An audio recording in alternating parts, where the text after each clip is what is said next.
Cheikh Alhaji Sidia Diaby, Khalifu Général Taslima. Atoya ani taslima mumebe kana jan kamabe dumbuya kunna ila ziyare musawosan ikake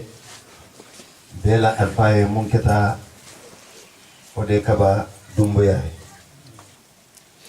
kana mabe woto atoya la ka tanto nyin fempende nabe sirinjam ka be konton ka falo khalifa la munketa alhaji karfa dumbuya anin dumbuya kunna mumebe ani alkalba ani almamba ani shurafa wulu ani lontan tomal mumebe ke be konton Cheikh Alhaji Sidia Diaby Toya délégation monata wala mo ndefon kunne moti mumbe kumala jang arientel be yembe la moro doko mon keta Muhammadul Khairi Papa Keba Diaby wala mo délégation kuntioti anen do mañolu Karamba Salim Diaby ani Muhammad Kabiru Diaby anin tumal mebe kadu femfen ni Cheikh Alhaji Sidia Diaby na awuludi wala mu taslima kono sala bena ta femfen na be sabatari taslima kono be ma betane talibol fanam betene muskunda chekunda anin sate mol fanam taslima ka khalifu konton khalifu generalo kayita ko ode kaba ko na awilta ko kumala bota fala nyame o mo gesa makunda talti be mu ku kili molati bangel mun keta jam ka bangela tentu mun fanam be sirin tabulo kam tabulo kanjang kabiri alay Mustafa Silla ani sirfu ba ani tomal mebe kebe konton bangel mun keta jang sayinteng a kulo mo moyala betiata kato alala dalo la mu wazakkiruhum bi ayamillahi istuwaro kul mun tambita aka annabillahi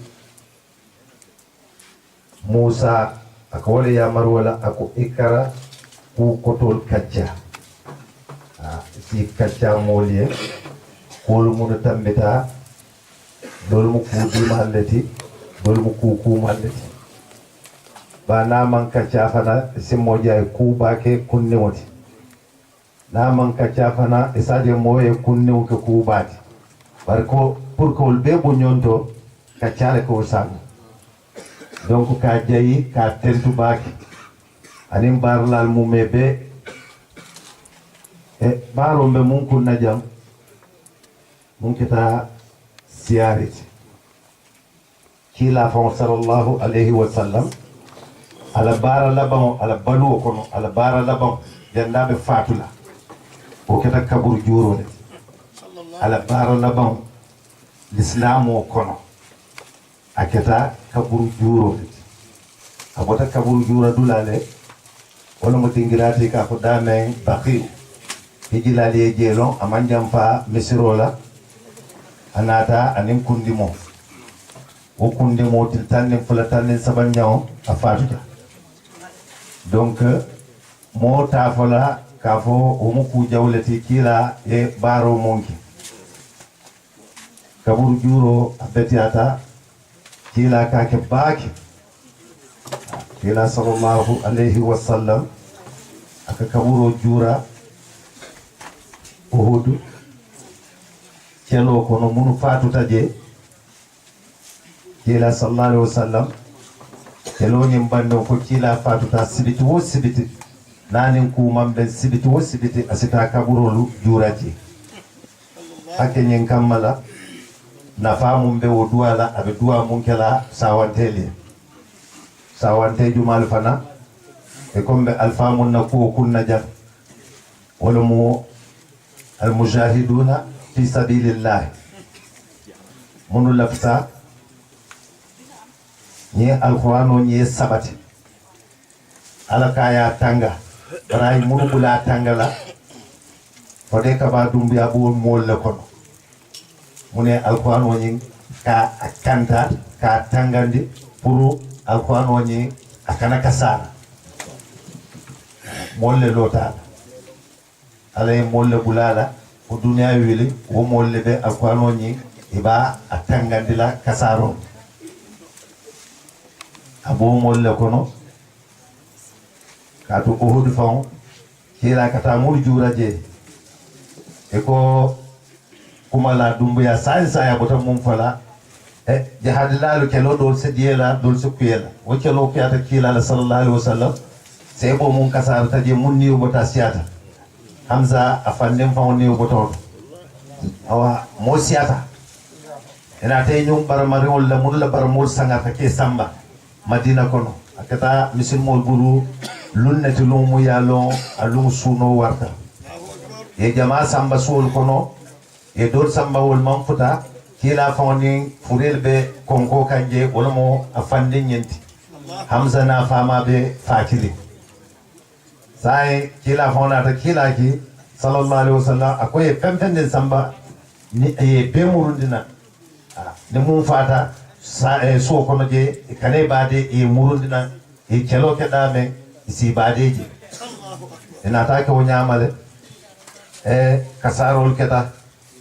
muso do na ta lo kila masallallahu sallam ka kila nyinin kala molla multa ta kila dula kila kayan ko ibarimma wala hamzati akaye wo fatu taje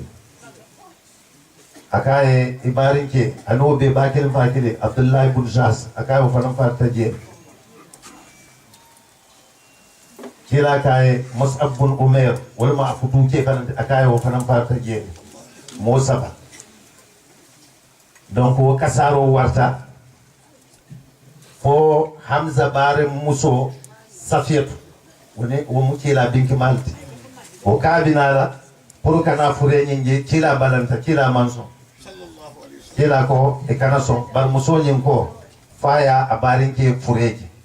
wolun ko keto konko kanje mo yalo hadama diyato e kolyata bari wo bekata mune kamma wala mu l'islamoti wala to alaka fo muni famolta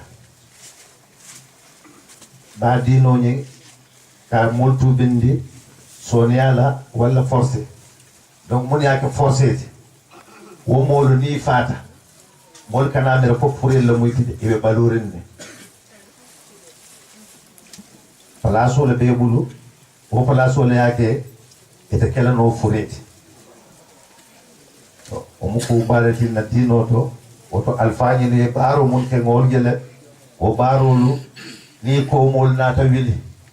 kany nyom baro ke panan koma wala du salim ko molo bara manke ka fay dumul mun tane ye koma kendo mun ti koma kila be kuma kan wala du salim koma kendo mun se doyen mun ya lon fana e c'est l'islam o nyim balundi e ko alquran karam mun be kerinde kila la do ko keta mun ati wala mun l'islamo pour que l'islamo ni ka sabatinde ala ya ki wala la islamo dina wato mun na hadama dum be sangarle wato hadama dum le tuila hadama diyatu bar hadama dum lamo yayi tinya fo presque ane be yan fo ila fla kel kilinti woto mo wala keta ko ala fon ka fo hane albe football kala al football ka diata le nyame bari al kanalu wululalu al kanul al wuluna al football alo muko sangrale mbandi wal islamo ay avantage munnati wala mo ay nafa munnati hadama dumuji nafa folo ni tata misal to muskunda musolu janne l'islamo bina ayatra musolu harke e baka fen soto ene momon denta fala ya je wo fala fen ya beta ya di wala yete ban walla ifan o dimo wala fen ya beta ya di adimo la walla afa yete ban bad l'islam o naron ale ayo jindi walin nisa'i nasibun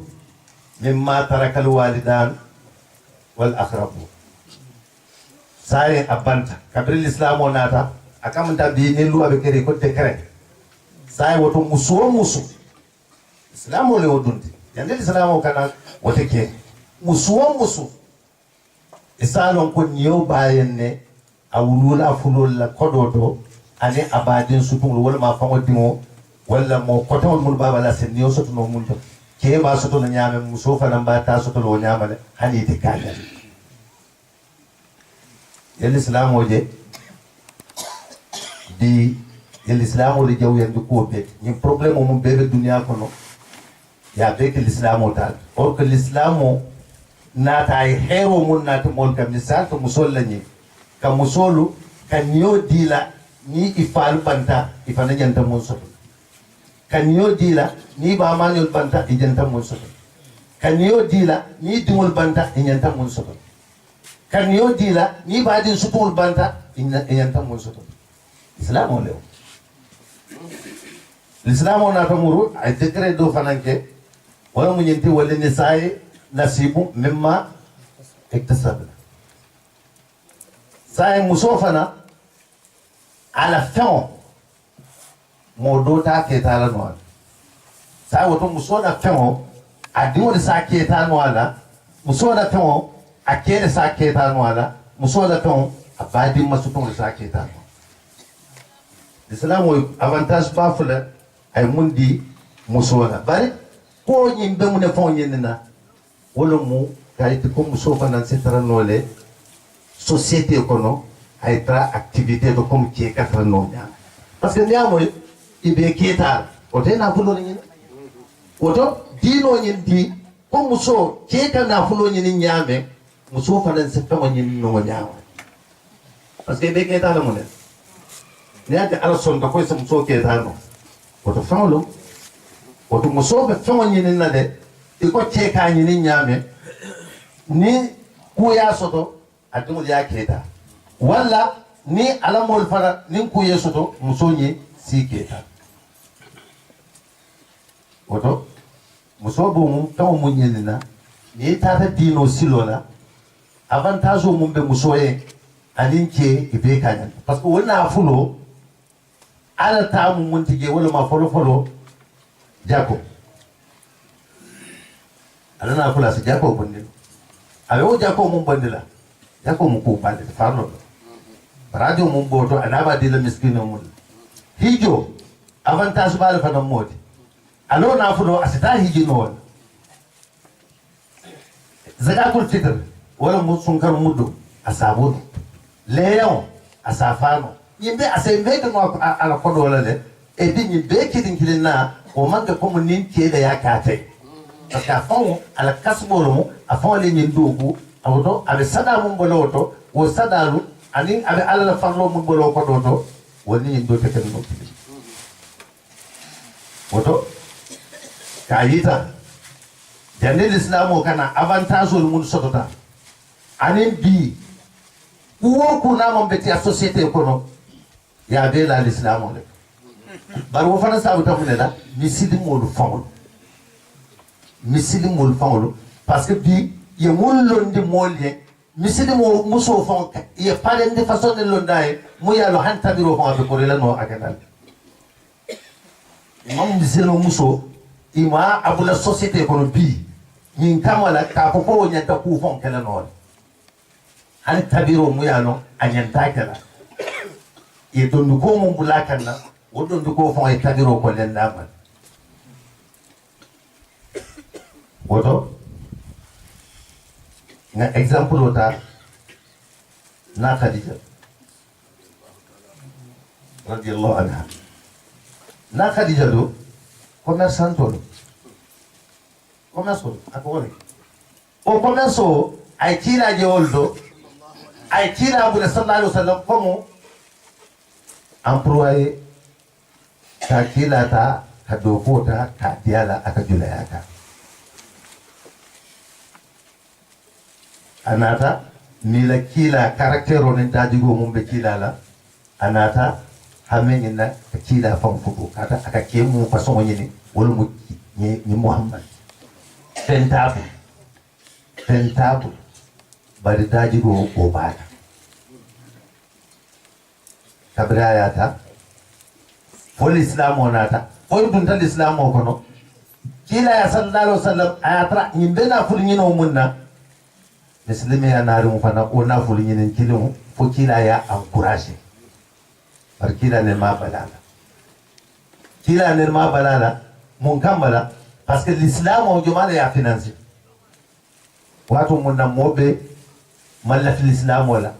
ñini keta l'islam o financé la ñine kata kiila sallallahu alaihi wasallam financé la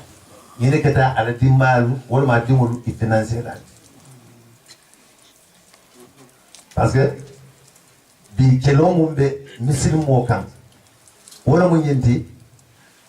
ka fo est ce que loi anin sharia parce que ñine fulolo loi anin sharia loi hadama dolle ko wodata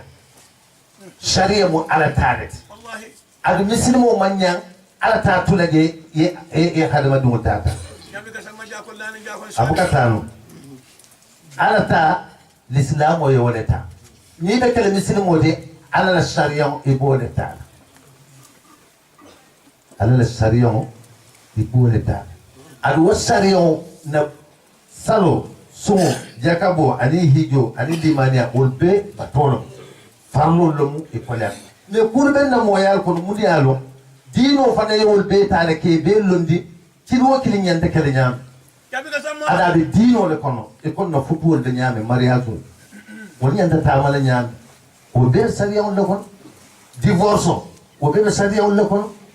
mais be nyaji de ni keta fana héritage sariya on ata be misilimo manya nyin kidin tamande la loi sidol ya tamande loi sidol la yi sariya on ta tuje algiyama correction le mot ala ba itlel ka ko yokule tamande e man nyamun tam oto misiri mol fon e kul continue ka kul kolen ya kolendi karo bel ni ko mariage sariya wa yi be so nyande moyenne mo fulo ni dafta nyonna sai ifutata alfal sonta bi mune kana situation eta ko do nyin bas sarion fon sonta nyinna alisi ke nyanta jelle kada fudu na fulot la dot na fudu na fudu konto ko sarion sonta nyinna futu e siti hanta sikide akana ko bara satara ono konto fota mu yalon wala mu futu na fudu mana ni wo keta bi moli o tamandi sariya ya fu nyam ni nga tamandi o nyam futu ko se ko ya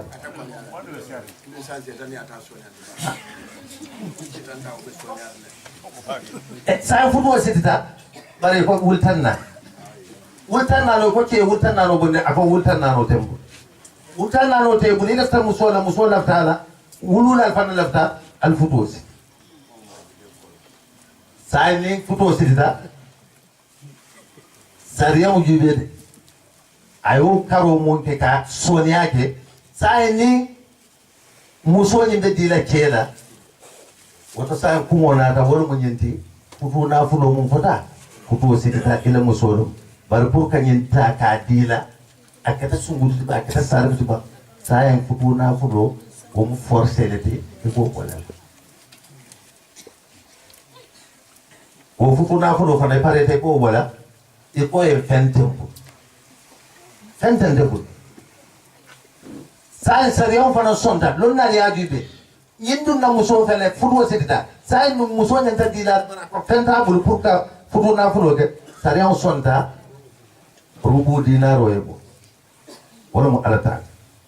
sa woto ñon koɗo to ala talaban rubu dinaro imagine Sénégal ma fon la 20 000 francs resul nani woto sa sarion sonta har futu koɗo be man sotono ba rubu dinaro woyeti yimɓe ka kuul sonende ka kuul feyande l'islam o kon ni wol rubu dinaro nin ke o di sai iba ebe mun kala ebe musota ya di ke o sata rubu dinaro sai kodo to mun tuta me ke na fata wo kodo iba mun dilala ke to parce que tam ko futu na fudo forcément bari watu nisaa sadaqatuhunna nihlatan ku fulal biji kodo nyim manke fatati kodo manke natati kodo manke kabila tati kodo mum muso mum be futula wona ta kodo nyim de tila woni yaji sana di ta muso le tamu wona sai kenyi mu yalo mo le tabulu sai nyi wultan nanoto ay mundi je wulnade misalto sa ta no wulnano dio kodi ba nyi mutu ta moyen tata bulu sai ko be muso le bulu kat muso le la kodo sariya wo yindi musola muso ya fa sai kodo to mutu ta nyi wultan sama ni woro sai yam fota wulu wonna je wala yam fota wulu tan sama je sai wulu woro ya muso drone so ke fata fara no na ta fara no gar muso so ko no ke moyon kamala sai wulu woro din na kodo wala muso se no na fute ko mo rubu dinaro di tale futo sidita itu yendi la wodo sai futo na fol to mun tuta yiyam fute sai kwali adula le sariyan di ay mu sonendi oto o mun ne te ni mariage o sidoro modi baniya jube sonia mun katoto ni divorce fananta jube woni sonia kino le parce que ala la foko atalaq marratani ako bularo mu fulalati bularo mu fulati bular nyaadi wala ko bularo mu fulalti musose murundi no bularo munto wala mu bular fuladro réconciliation c'est que no musoni ketema nay l'islam to wodrona inayo kuya bala ya bula sariya sonta musona albagaso betata sariya sonta nyina réconciliation yake musoye muru albo to ko tan gena ta bula sinya fula nyaw sariya sonta nyina réconciliation ke wala mu kalte mo fo kaldiandi musoye muru sinya fula oto talak maratan wala mu sinya fula mo be fala murundiro abe kuma na wala barna e sabanya musidro abat ita murundira no kona fututa ke doye o kola ena bare ne ajibe o fana sa dino e ko sonendi ne o fa no divorce ke to tala ke tadro muso ta ta keta e ke baya sai ko iddato muso iddato sate divorce de kana dro muso jande iddato ke woto sarewa e monako iddato janda ka bang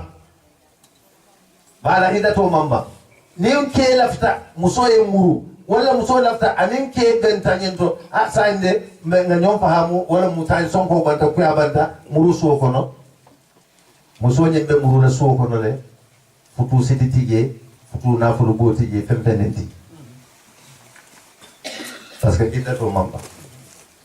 nin kula fala nyon fala wala mu o fala ni iddato mamba kene muso da tamuru la nyonka wala mu réconciliation de sérieux jibe ay mun so nendo to abe murula le futu na ful botije sadarti je femfendenti sare ona tay beti ko tangi bula folo ni fula nyawto nay muso bula muso la ita to banta sare on fera a so nende ko tangi ni benta to ko tangi as muso murundi nole bar folo ita to mambang wala ke sonia ke taje futu na ful botije futu setiti bare bañi ndo idda to banta woto sarion sonte musoye muru ye muru nyon kan ko tege bare fo futu e siti sadaho fanayo o be kala folo abe kala fulanyo bar kayita fana ko sar yawna ta mon de futu wala karola kayita amanke sonkati amanke badi akunduti ni muso ni ke fatanta bular folo ni fulan nyaw ni muso be iddatola akala baya na la buga so na la ko be ne ke yin ga ko nganna muso bular ni muso yin ga ko ni ke fatanta bar wo muso be iddatola wato munna ni ku keta kela muso yin ba ke tare le parce que iddato mamba yaro man ke luwati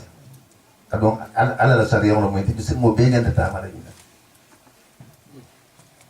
ni wo iddato mamba muso atata ba ado muso femba bulu keyin fana be muso abake tala woto waye mun yidi muso be ke tala le kebe muso ke tala bular folo din fulan jawto natara iddato mamba yimbe kayita misilmol ke fam batante ke fan tora banin sariya o bulata no ma tele sonata parce que ko be sonande le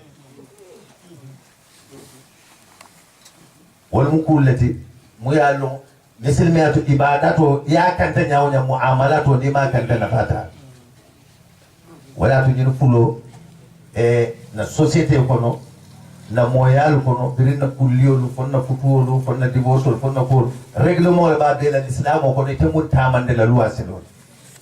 ano ala lafta mun na te lafta mun nan mun ko bara arkala to mun ko bara ba kila de kalo somo di bela kila na la jamaat sey mo bebe siri ni bebe kila no ma monela pour se arjanno le so sey mo fen di na be bulata kila no ma fo dunya be banda lumu na abebe arjanna dorna ni ita soto la di man tambe kila bar kila lo ta lo jamaate male sey mo bebe siri akoy aljannatu tastahu ila salasi aga tel ka fo mum bebe jam akoy bebe arjanna ni no la fa ko bar arjanna fela be mo saba ni ngandel kono jam arjanna lafta wol yeke arjanna timul arjanna fele akili ata jahannama ma pour o modu jato kana dimbama ode se bol bitu o mo sabo be kala monti e be se kila ni nga wala sallallahu alaihi wasallam fala su ki malamu nyenti ni ne mu kuleke fo arjanna ashauko kanolo bar kanomumu sate ka jarabi sate ko arjanna li jarbita mo sabala na jama'an ko e kila ni nga ko jumani mo kila ko ya mo folo e akoy bilal ibn rabah ila la sebolo mo abesir mo fi mo ate mu fata fi mo kila re kajum fu sallallahu alaihi wasallam mole akoy yin bilal mo besirinte akoy arjanna ko nyene kanu pour mi seke arjanna tewti abe jahannama kiliya kana pour nyen kana dunte ba oto dino ni manna kulor la fat fenna mo yende fankela mo yende ande dino na ta mo la baro mun na baro be tiata mun na baro katsata wala mu baro mun keta ale tella dunya ja ne do ko ke moye karfa yake mo yende wala be sarala bari man do ko ke moye itata la waya ko en na karfa do ala fana yi mun ke ale ala ka wala jono bari ba mun ke ale ala bo bozo ina tanye ni gai kai sai nyim mo saboni ye folo fo fula jamu jonti ako Ammar bun Yasir ate afuari atal fo da bangala e ka mol misala le ka fuarul misala kila la sebolo ka bomma ka mol bota makka kata madina barata bita wato munna yim fitol wulo kono fita to la wolle domu ka balu walla la bangala walla ta fuya da kono abke domu no science jiol mun be loren silo ka akole men pour asita kila bayde no ma konko la batandero ana ta mun ke ay bere baji ne ta kasiti ateto ka dosita kama to ka dosita ateto naka be boyla bero nyin ka pesa bara bo bela be bulare ala no ma so ni tilo bara ala lungo no ka fo bile ko liata kununti ila sallallahu alaihi wasallam ko arjanna jarbital amalla fi nyim fanay dun jahannam aka jahannama kiliyana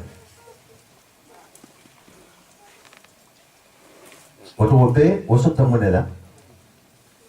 wobe sotota do ko iko nakumala ye mumbange jam imalu ala ko baro drone demma ngoke nimbarata ntel yafu bang mo yafu bang pasera Allah akate ala bajela adate ala baro baraje ako cila fa nambo jela ako cila fa ne baro baraje ako mo ken dol bajela wala mondi al mu'min munata man nasu ko ada sabo mol bajela barako mo kendu wol bajela isi bar kenno kija ati diara no be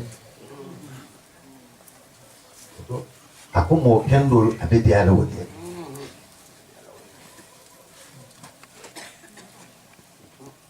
woto mo sakata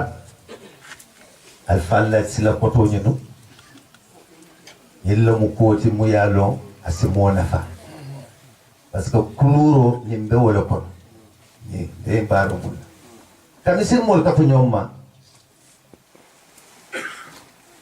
modul balantala misil mol kono nga mol ni siarel parce que ko ka fo mol kete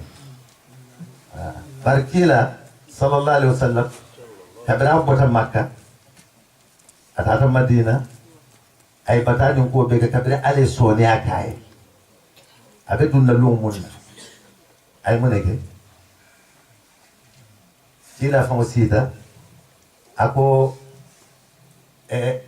إنا أنزلناه في ليلة القدر وما أدراك ما ليلة القدر ليلة القدر خير من 1000 شهر تنزل الملائكة أي بلانتا ولا أكو ألكو ليلة القدر سو ملائكة إكجي بري بكجي نيونا بري كفون ولا نين دول جيتا دول فني ناجي بري سوتو فانو هيك donc kila e planta wala bala kila ya na jamaa ke bataillon kafo to babul ga mo demonstration sai ka yiti makangol lambe dunna pat ni sambo mo beduna alin jode ba wo kafo aka ke kendo dole londo nyaato ne drapeau mo wuri no dunta ni makangol yoje woni amira ko fo danta wol ali se kawa mani kawata isatra kankan do beti kan kila na rage ma do dina wo kafun wala nata wo kafun wala nata kafirul makka kila fon do fotala watu na après be porte woto kafolo musembo kila la kuwol ma folo ni tora ku jamale akuru muhammad la kuwol ma folo ni tora ku jamalle akuru alana ta kaira kulu ya mari ibena ta kayale aymara sabur ya sabu inna allah ma sabir sabur ya hay sino gura ya kila la kulu ma folo ni tora ku jamale akuru muhammad yakulu ma folo ni tora ku jamale akuru ala na ta kaira kuru ya mari ibena ta kayale aymara sabur ya sabu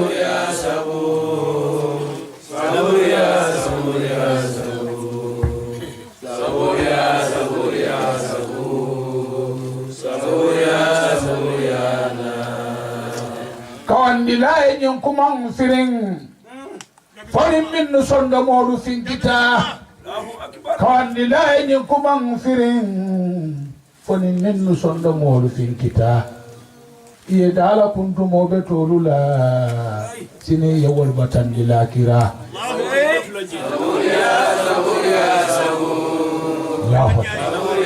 kaida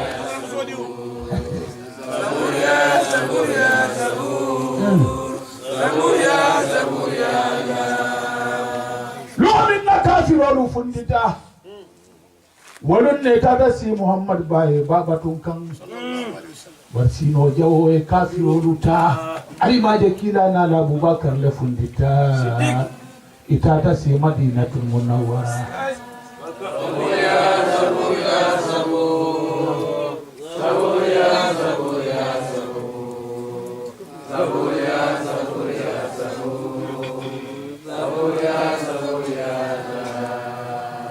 musolu minka kurtu dawlu dum akagete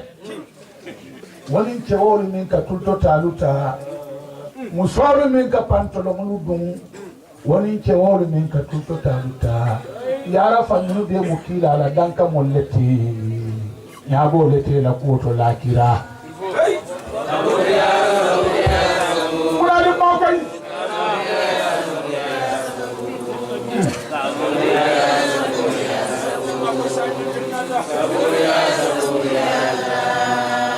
Khalifa jabi ko mo kanan filindi fannin ke ya takbir wo min kamo filindi Khalifa jabi ko mo kanan filindi kambana ya wo min kamo filindi ifan kan talakiro la membe nondi lolu wala mote mo kandala khanidi saburiya alama koy saburiya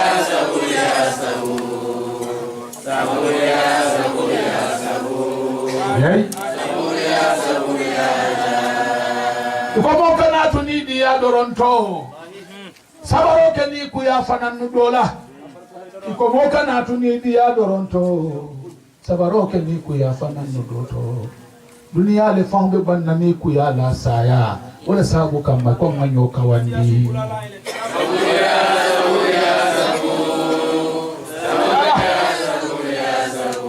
anyambara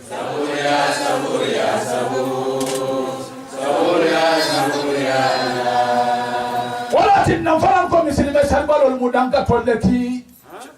dolu yambani ndolo ye woltiñane wallahi misilime salbalol mudanka tolleti dolu yambani ndolo ye woltiña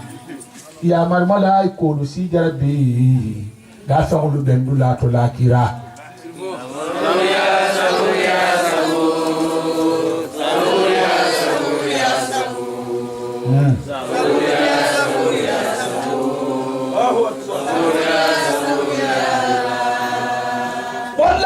kira lungo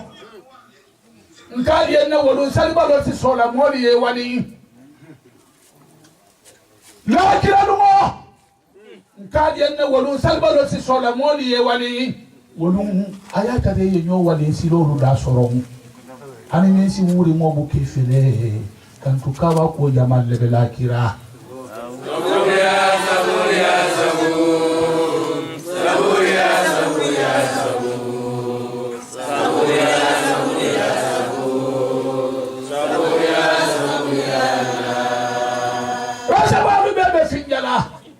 futula du janaba jobori ni continuolu kam rasa balu bebe finjala futula du janaba jobori ni continuolu kam janaba joto dun na kun subola jang jarabol le balle nyin to la kira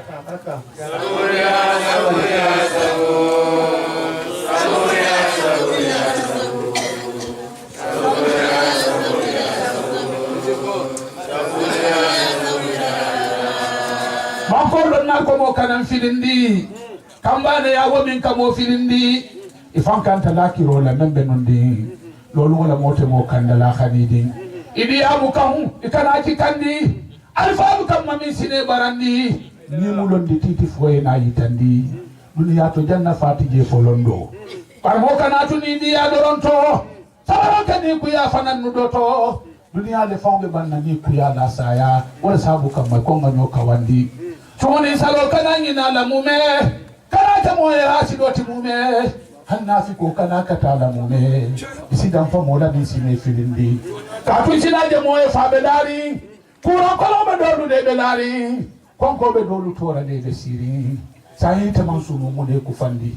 ba fanti nya siyata nyin jamani kabirin dolo siyata nyin jamani kaju kursunya la siyata nyin jamani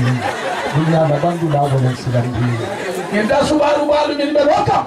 akana ni nandi man sababa tola simi rakonti bola min dinaga kaburo di bo wolen fana sigandi imamo ko modu de ben dami baro de konti bola dami ben dan ke so tan na mo dami o mo fa e min tasine ko indi saburia saburia sabur saburia saburia sabur saburia saburia sabur saburia saburia yo baraka baraka baraka jazakallahu khairan hankadi bangelande siyarin kumo bala banna munna wala mo nyintidro nka mum fo na dino muamalatu wala mu na futuwol ni na kulto kol mun nyanta tambila misalo do fele lonnal do ku bale be bu do ku ba wala to ko khairun nas al ulama khairul ulama al mutaallimun do ko mun be lonnal bulu misalto da sariyawo nyene fo nim futuwo be sitila al mahallu wommonete wala mo nyinti ite mum be futo sidila o yaano futo be sidila kenni musole tema ni mu kolon te mu yalo adinonta parce que bi mu ne be keri ko fo yalo ko futo be sidila kenni musole tema sariyan ko futo sidila nyanto lonna way mo ne feri ka fa ko futo ti sitala no ke fula tema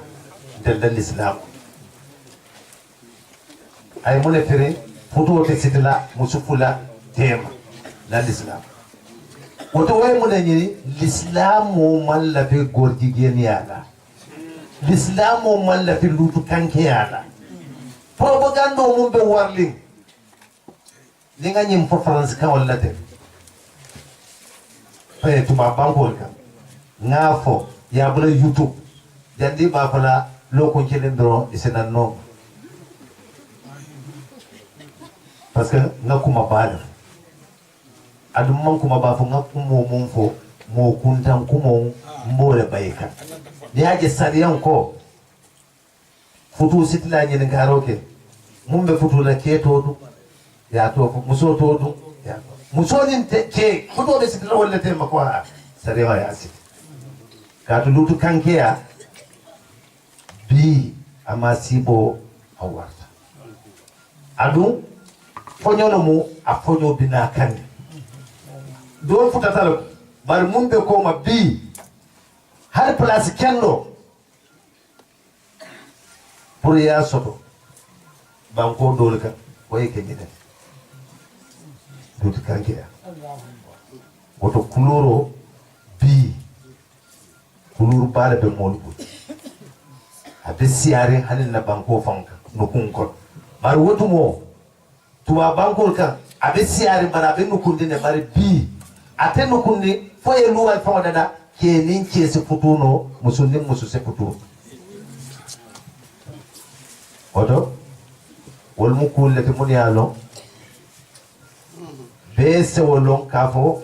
bi kuluro kono yowbule ila kuluro kono katu kuwo mummu a jawyata de jawya mum fana yalo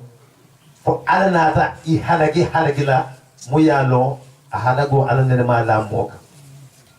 nabe sate kono ala bukate kilim pidi aka sate beletiga nabe banko kan ala bukate kilim pidi aka banko beleti woto mu kuleti mu yalo si hakilo to woto bakel na kulurol kono be alfal konton na alfal mun yesila kendol nyini yitanna be na la fefende ni fansula kana kama be himbe woto jam anin kuma lalu be konton na khalifa ba Sheikh Alhaji Sidiya Jabi Toyala mbafala abe kinin kinna assalamu alaikum wa rahmatullahi ta'ala wa barakatuh.